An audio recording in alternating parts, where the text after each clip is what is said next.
Hello everybody, it's Matt Davis here, just providing a little bit of help for one of the questions from Review Quiz from Chapter 1. So let's have a look. The coordinators of a college math and science tutoring center want to get feedback from the students that use the center.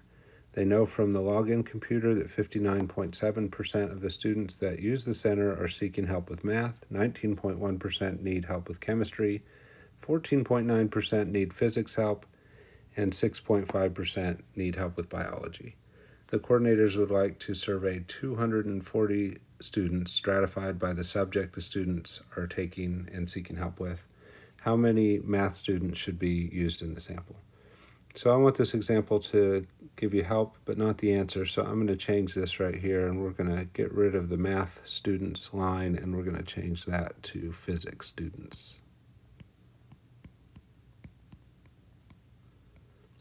So we're going to look at the question, how many physics students should be used in the sample? So to do this, we just need to get a little bit of information out of the reading.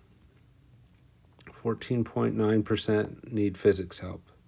And the other thing we need to know is that there's a total of 240 students. So if we're going to stratify by the subject physics, then we want 14.9% of our sample to be physics students. So we want 14.9% of our sample to be physics students. And our sample size is what we're going to need for that of the sample part. So we want 14.9% of the sample of 240.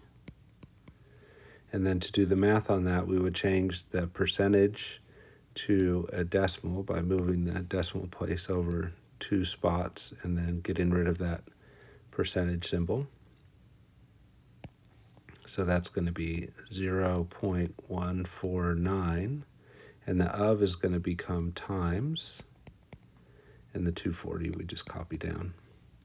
So we want 0.149 times 240. So we switch over to the calculator to do that.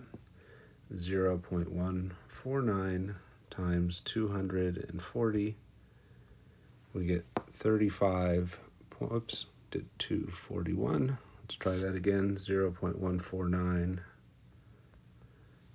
times 240 is 35.76. So we get 35.76.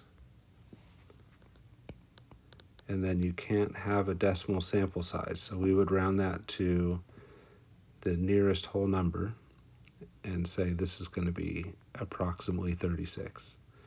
This isn't our sample size, but it's the portion of sample that's physics students. And you can't take a decimal number of physics students, and so you have to round that to the nearest whole number. If that had been 35.26, I would have rounded down to 35.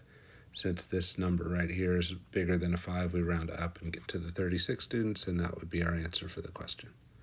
All right, I hope you found this helpful.